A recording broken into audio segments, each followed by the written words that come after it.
আল্লাহু আকবার। জবাব হচ্ছে আল্লাহু আকবার। আমি দুনিয়ার যেখানে গিয়েছি মানুষের সীমাহীন ভালোবাসা দেখেছি এবং একটা আকুতি দেখেছি যে আমাদের দেশে শান্তি ফিরে আসুক। যাদের হাতে শান্তি কায়েম হবে বলে মানুষ আস্থা রাখতে পারে, বিশ্বাস রাখতে পারে, তাদের দিকে 12 তারিখের জন্য মানুষ চেয়ে আসে। এবং আমরা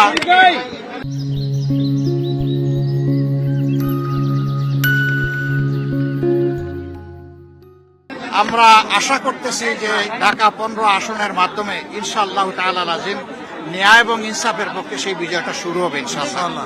আমরা সেটাই দেখতে পাচ্ছি, একেবারে শিশু থেকে শুরু করে বৃদ্ধ পর্যন্ত সবার যে ভালোবাসা, আমি আসলেই ঋণী, আমি কৃতজ্ঞ। এই ভালোবাসার প্রতিদান দেওয়ার কোনো শক্তি আমার নেই, শুধু আল্লাহ তাআলার দরবারে দোয়া করি আল্লাহ যেন এই মানুষগুলোকে সম্মানিত করেন দুনিয়া এবং আখিরাতে।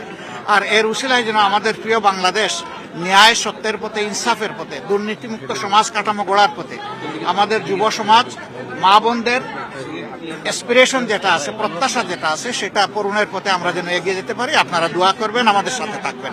এখানে খারাপ পরিস্থিতি কিছুটা ছিল, এই 2-4 দিন আমরা ভালো দেখছি, বাকিটা আল্লাহর ইচ্ছা। আসসালামু আলাইকুম।